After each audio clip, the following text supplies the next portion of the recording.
আসসালামু আলাইকুম এভরিওয়ান। অভিমানী মন গল্পের ৮ নাম্বার পার্ট। তো চলো বেশি কথা না বলে গল্প শুরু করা যাক। আমি সবার সামনে বলতে শুরু করলাম, ধরুন আপনার একটা মেয়ে বেস্ট ফ্রেন্ড আছে। তার একটা বিএফ আছে যে এতটাই খারাপ যে অনেক মেয়ের সাথে সম্পর্কে জড়িয়ে আছে এবং রুম ডেট অবধিও করেছে। আপনি সব জানেন যে আপনার বেস্ট ফ্রেন্ডটি এমন একটা ছেলের সাথে সম্পর্কে জড়িয়ে গেছে। এমতো অবস্থায় আপনি বা আপনারা কি করবেন? নিশ্চয়ই তাকে বুঝাবেন, বাধা দিবেন, তাতে অবধি যদি কোনো কাজ না হয় তাহলে কি করবেন? কেউ বলে বসলো, আমি হলে তাকে আমার ফ্রেন্ড লিস্ট থেকে রিমুভ দিয়ে বলবো আমি চললাম, বন্ধু অনেকে অনেক কিছু বলবে। আমি সব শুনে বললাম, আমি কি করেছি শুনবেন? সবাই বলল, হুম বলেন। আমি বললাম, একদিন সে তার বিএফ এর সাথে পার্কে বসে চুমাচুমি করছিল। আমি তা দেখে রাগের বশে গিয়ে ২ টা চড় মেরে বসি এবং সেও আমাকে চড় মেরেছিল। কিন্তু চড় মেরেও সে সীমাবদ্ধ থাকেনি।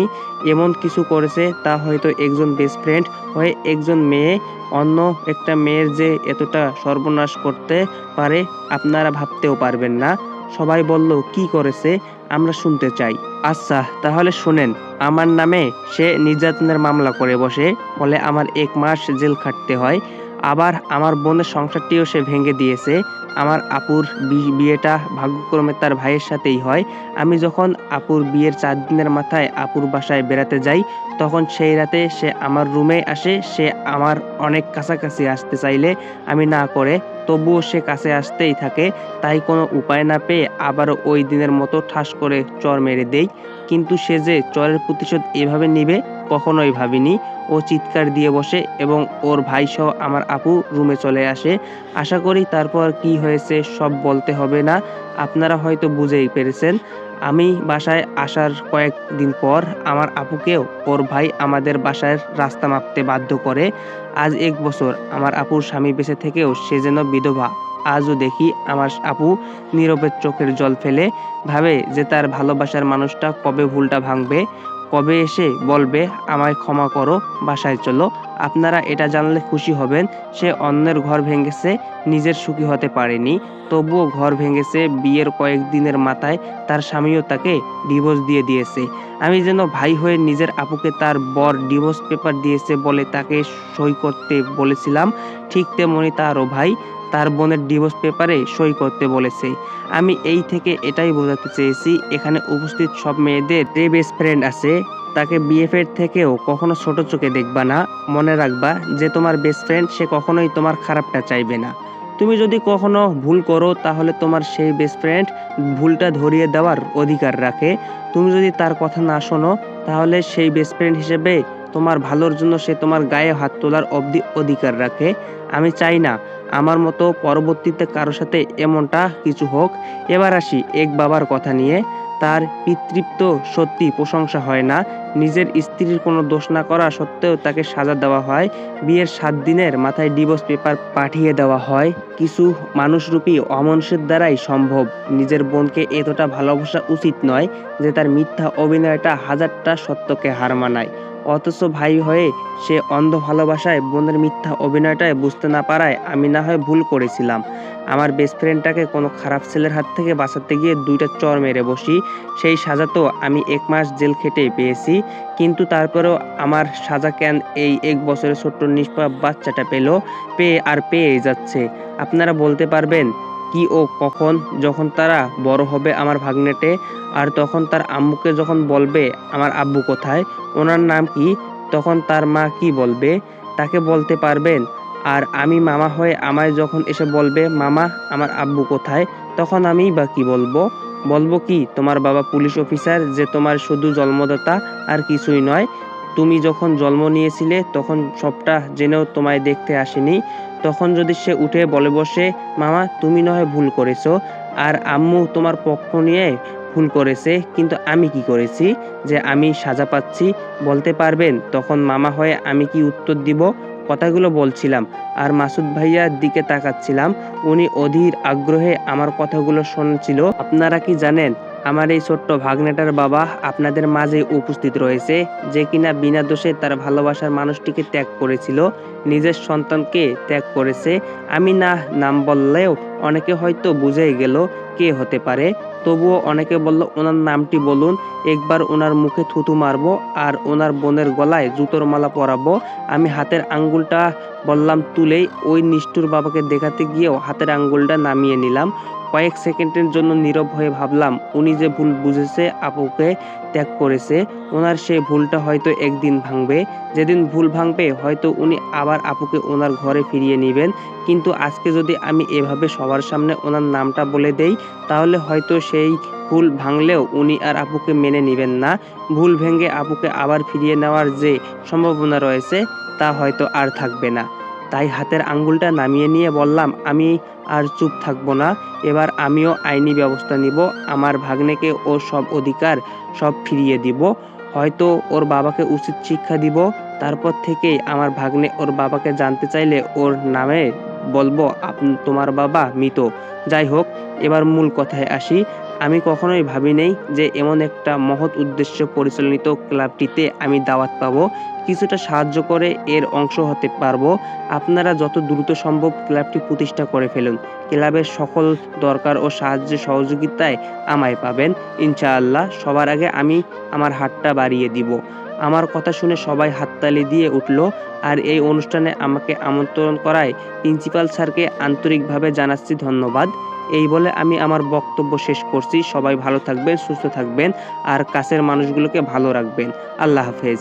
স্টেজ থেকে নেমে গেলাম। এক স্যার এসে বলল, চলুন, আপনার জন্য হালকা কিছু নাস্তার ব্যবস্থা করেছি।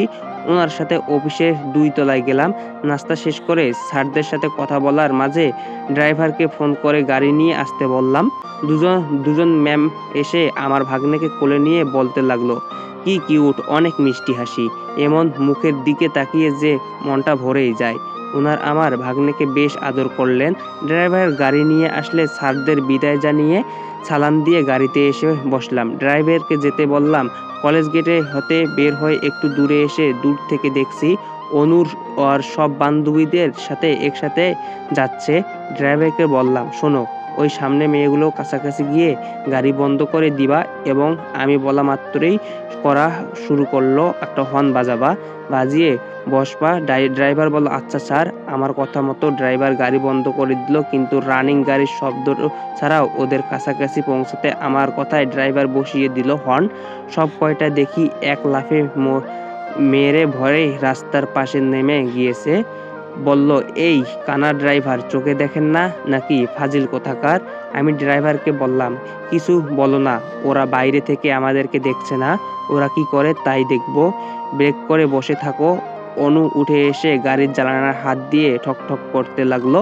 আমি জানালার কাচ নামিয়ে মুখটা বার করাই ও আমার মুখটা দেখে কিছুটা শক খেয়ে দূরে সরে গেল। ড্রাইভারকে বললাম, চলো এবার। এখন হয়তো ওর বান্ধবীরা এসে অনুকে বলবে, কে রে ছিল ওই ফাজিল লোকটি, ওনাকে দেখেই তুই দূরে সরে আসলি। যে অনু হয়তো কিছুই বলবে না, কেননা ও হয়তো আমার নামটি মুখেই নিতে চাইবে না। বাসায় চলে আসলে আপু এসে বলল, ওই মামা ভাগ্নে, কোথায় বের হয়েছিলে? খোকার অবধি মনে হয় খিদে পায়নি, যে কখন খেয়েছে সে। খোকাকে আমায় দে, যা ফ্রেশ হয়ে খাবি, আয়। আমি বললাম, আপু আমি না খাই, খিদে পাইনি বলে রুমে চলে আসলাম। একটু শুয়ে ভাবছি, আজ তো মাসুদ ভাইয়া সব সত্যিটা জেনে গিয়েছে। আমি ওই দিন বলেও উনি হয়তো বিশ্বাস করেনি। আজকে উনি বিশ্বাস করবেন না? বাসায় গিয়ে কি মিতুকে আজ প্রশ্ন করবেন না? সব সত্যি কি উনি জানতে চাইবেন না? জানি না কি হবে, জানি না ভাগ্যে কি লেখা রয়েছে। তবে এবার যদি উনি চুপ থাকেন এবং মিতুর কাছে যদি উনি কিছু না জানতে চান, তাহলে এবার আমি মিতুকে মুখ দিয়ে সব সত্যিটা বলাবো।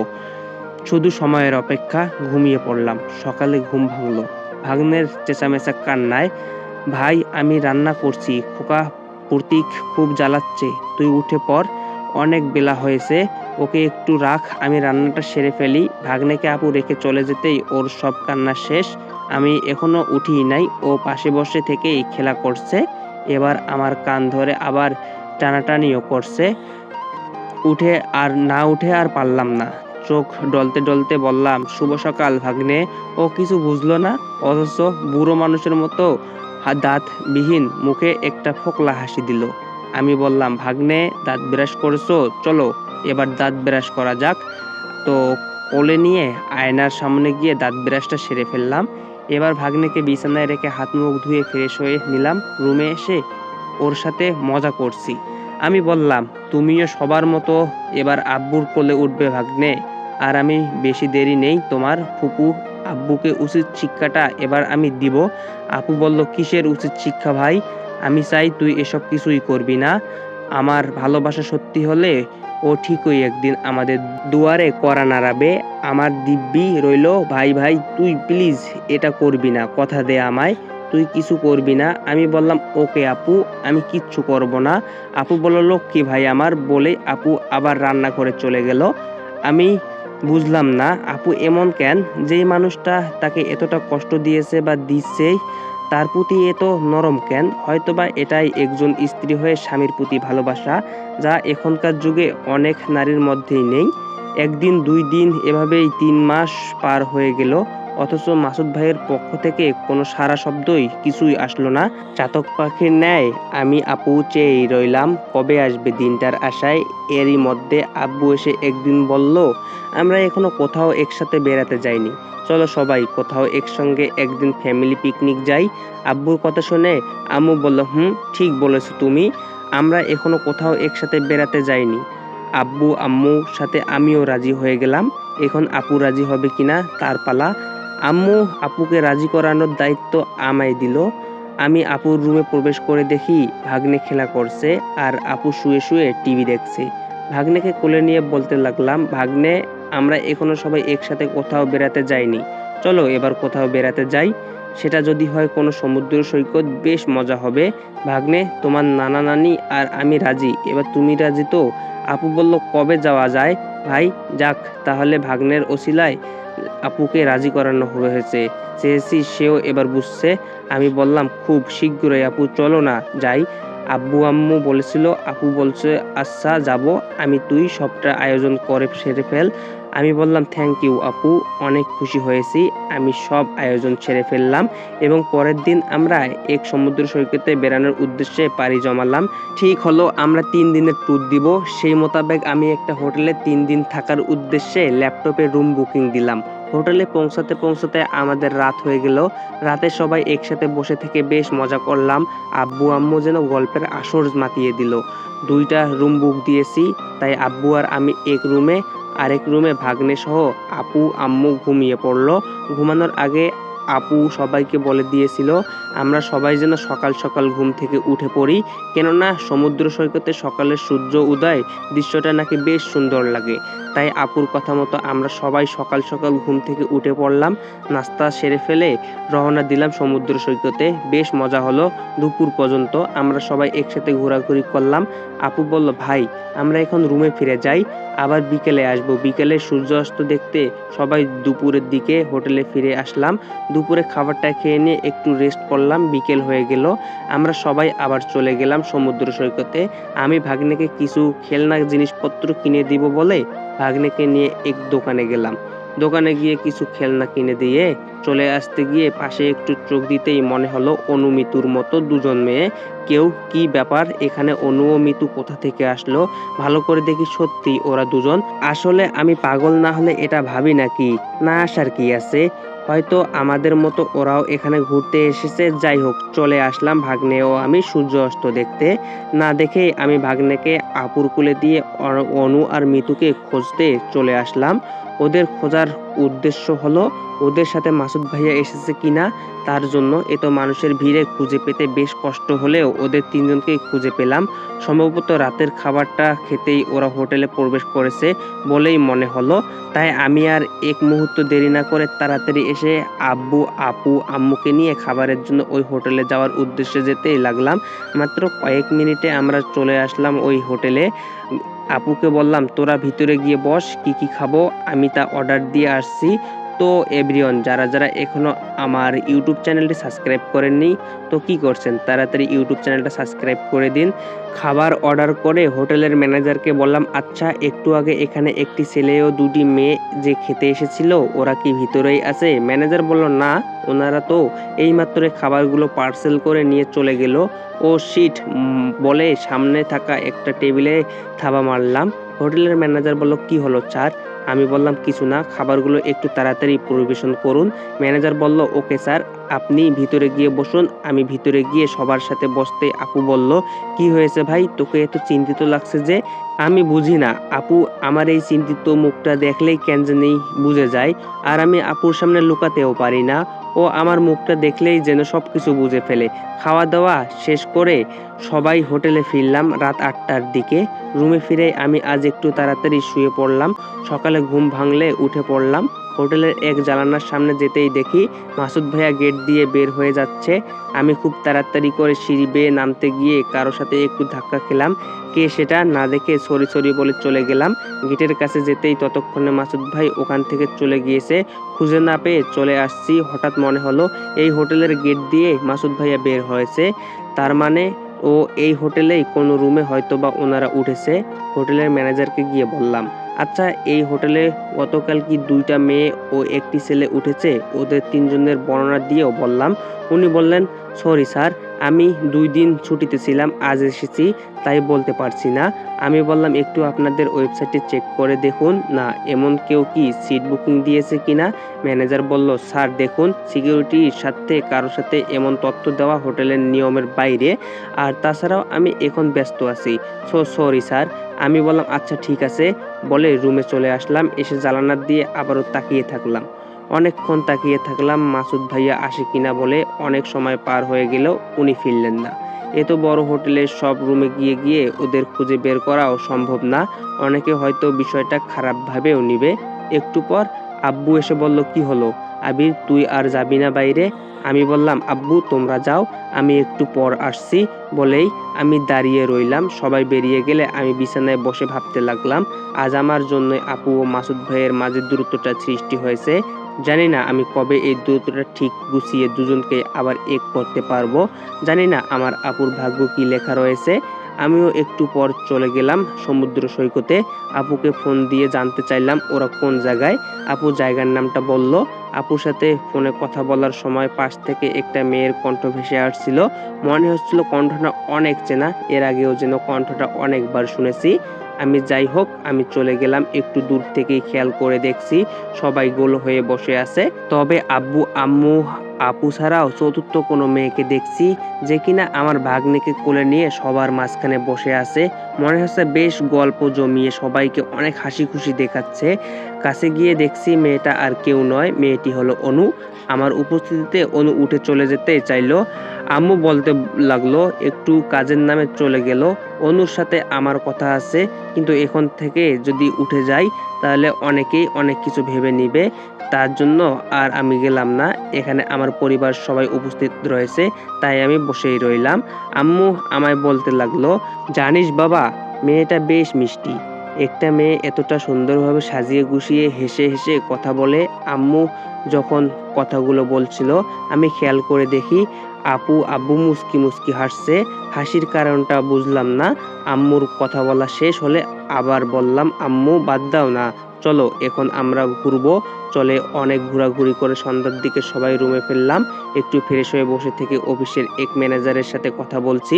একটু পর আপু এসে বলল, ভাই প্রতীক আছে তোর কাছে? ম্যানেজারকে একটু পর কথা বলবো বলে ফোনটি কেটে দিলাম। আমি বললাম, কই আপু, ভাগনা তো নেই আমার কাছে। প্রতীককে তো আপু তুই রুমে নিয়ে গেলি। আপু বলল, ভাই প্রতীককে খুঁজে পাচ্ছি না, কোথাও নেই। আমি বললাম, কি বলিস আপু, 2টি রুমে পুরো খোঁজাখুঁজি করেও আমরা ভাগ্নেকে খুঁজে পেলাম না। আপু একবারে ভেঙে পড়লো, কিছুতেই ওরা কান্না থামছে না।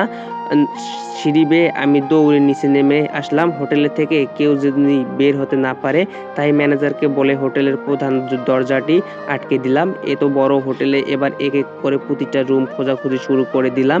একটু পর অনু দেখছি এক রুম থেকে বেরিয়ে আসলো। এসে আব্বুকে বলল, কি হয়েছে, আপনারা কি খুঁজছেন? আমি অনুর কাছাকাছি এসে বলতে লাগলাম, আমার ভাগ্নেকে খুঁজে পাচ্ছি না। আর তুমি এই হোটেলে? মিতু আর ওর ভাই মাসুদ কোথায়? অনু বলল, ওরা তো আপনার পাশের রুমেই। আমি বললাম, কই, কোন রুমে? অনু আমায় রুম দেখিয়ে দিলে আমি গিয়ে দরজাটা ঢোক ঢোক করে বললাম, দরজা খুলেন। একটু পর মিতু দরজা খুললো। খেয়াল করে দেখি মিতু বিছানার উপর ওর সব জামা কাপড় ব্যাগে ভর্তি করছিল। আমি মিতুকে কিছু না বলে ওর পুরো রুম তল্লাশি করা শুরু করে দেই। ভাগ্নের জন্য ওর ভাইকে বললাম যে, তোমার ভাই কোথায়? না পেয়ে এবার মিতুকে বললাম, মিতু, আমার ভাগ্নে কোথায়? মিতু বলল, মানে তোর ভাগ্নে কোথায় আমি কিভাবে জানবো? আমি বললাম, আবারও বলছি, আমার ভাগ্নে কোথায়? মিতু বলল, আরে আজব তো, আমি কিভাবে জানবো তোর ভাগ্নে কোথায়? আমি বললাম, দেখ মিতু, শেষবারের মতো বলছি, এখনো সময় আছে, বল আমার ভাগ্নে কোথায়? মিতু বলল, দেখ আবির, আমি কিছুই জানি না। আমি বললাম, বুঝি না, এভাবে কাজ হবে না। মিতুর চুলের মুঠি ধরে বললাম, বল শালি, আমার ভাগ্নে কোথায়? আপু বলল, ভাই কি করছিস এসব? আমি বললাম, আপু তুই সরে যা, একদম কথা বলবি না, আজকে আমার মাথায় রক্ত উঠে গিয়েছে। শালি, তোরা দুই ভাই বোন মিলে এখানে এসেছিস আমার ভাগ্নেকে চুরি করতে? মিতু বলল, আমি কিছু জানি না আবির। মিতুর চুলের মুঠি ধরে ঠাস ঠাস করে চর বসিয়ে দিলাম। তুই জানিস না, তোর বাপ জানে। তোর ভাই কোথায় বল? মিতু বলল, ভাই জরুরি কোনো কাজে বাসায় চলে গিয়েছে, আমাকে না বলেই আমায় বাসায় গিয়ে আমাকে ফোন দিয়ে বললেন এবং অনুকে না বলেই আমায় বাসায় চলে যেতে বলছে। মিতুকে একদম চুপ হতে বলে ওর মাসুদ ভাইয়ের নাম্বারটি নিয়ে ওনাকে ফোন দিয়ে বললাম, আমি সি মাসুদ সাহেব, চোরের মতো আমার ভাগ্নেকে চুরি করে নিয়ে যেতে আপনার একটুও লজ্জা হলো না? মাসুদ ভাই বলল, এই তুই কে রে? আমি বললাম, আমি আবির। অনেকক্ষণ কথা বলে উনি অস্বীকার করলো, কিছুতেই স্বীকার করলো না যে উনি আমার ভাগ্নিকে নিয়ে গিয়েছে। আমি এবার কিছুটা অভিনয় করে মাসুদ সাহেবকে সরি বলে ফোনটা কেটে দিলাম। আমি ভাগ্নেকে নিয়ে আসছি বলে আপু ও আমার পরিবারের সবাইকে বাসায় চলে যাওয়ার জন্য গাড়িতে তুলে দিলাম।